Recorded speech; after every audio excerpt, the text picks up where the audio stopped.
kisa sai mu kwana anan ina ba ku kisar mijin da ya kama matarsa da matar da ta kama mijinta da kuma illar wannan abar wajen shigar da kwartanci cikin harkar aure. Wannan abar miji ya kawo min ta matarsa, mace ta kawo min namijinta, na tura kamfanin wayar an bin bincike an gano inda take zuwa. Akwai wacce mata ce ta tafi Saudiya, kuma abin takaici wallahi hadda biza, hadda sitamfin shiga Saudiya da sitamfin fitowa da tsaraba, amma kuma tana Abuja satinta 3. Duk wayoyinta ne muka bi wannan, muka bi aka yi tracking, aka gano duk sound. Wato waya yanzu babu sirri a wayan nan, wallahi ƙara ma kai gaskiya. Duk message ɗin da ka tura, duk wanda aka turo ma, duk sound bidiyon da ka karɓan ana neman a dawo da su, duka za a iya dawo da su ko ka goge. Wallahi ko ka goge akwai yaran da za su dawo da su duka.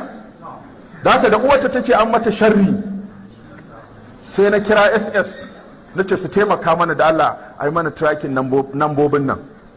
Wallahi da suka kawo result din a cikin kwamfuta aka bude sawun iri-iri, gashi ana ta fasikanci da yadda aka shirya abin, da wanda ya kawalcin, da wanda ya dauke ta, da yadda aka shirya mijin cewa ta tafi Saudiya, da har wanda ya kawo tsarabar, duk sai da gano su a cikin wayar. Sannan mace ta kama mijinta yana neman kanwata, mace ta kama mijinta yana neman ƴan aikinta, mace ta kama miji yana neman ƴaƴanta mata guda 2, ƴaƴansa kuma da ya haifa. Waɗannan ɓangaren cin amana bai da kyau. An kawo mana uwa tana neman ɗanta, an na kawo kaka yana neman jikarsa. Wannan fayil ɗin ma ni ba na son taɓa shi kwata-kwata. Uwa da ciki, ya da ciki, akwai wanda aka zo mana yewa uwa ciki, yewa ya ciki.